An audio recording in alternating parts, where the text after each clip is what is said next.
ತಾಯಿಯ ಹೊರತಾಗಿ ಆ ಮನೆಯ ಇತರ ಯಾವುದೇ ಸದಸ್ಯರೊಂದಿಗೆ ಬೆರೆಯಲು ಇಷ್ಟಪಡದ ಪುಟ್ಟ ಮಗುವೊಂದು ಹೊಸದಾಗಿ ಮನೆಗೆ ಬಂದ ದೂರದ ಸಂಬಂಧಿಯವರ ಜೊತೆ ತುಂಬ ಸಲುಗೆಯಿಂದ ಸಂತೋಷದಿಂದ ಬೆರೆತು ಹೋಗುತ್ತದೆ.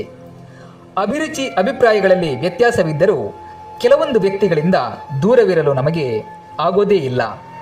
ಇಂತಹ ಅನುಭವಗಳ ಹಿಂದೆ ಋಣಾನುಬಂಧದ ಸಾಧ್ಯತೆಯನ್ನು ಶಾಸ್ತ್ರಗಳಲ್ಲಿ ವಿವರಿಸಲಾಗಿದೆ. ಕೆಲವೊಂದು ಸಂಬಂಧಗಳು 7 ಜನ್ಮಗಳಿಗೂ ಸಾಗಿ ಬರುತ್ತವೆ ಎಂದು ಹೇಳಲಾಗುತ್ತದೆ.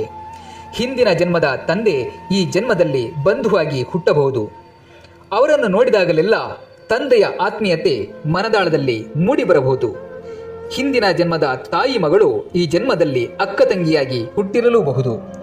ಸಂಬಂಧ ಅದಲು ಬದಲು ಆಗಿದ್ದರೂ ಹಿಂದಿನ ಜನ್ಮದಲ್ಲಿನ ಆತ್ಮೀಯ ಸೆಳೆತ ಮುಂದೆಗೂ ಉಳಿದುಕೊಳ್ಳುವಂತಹ ಒಂದು ವ್ಯವಸ್ಥೆ ಈ ಜನ್ಮಾಂತರ ವರ್ತುಲದಲ್ಲಿದೆ ಎಂದು ಹೇಳಲಾಗುತ್ತದೆ.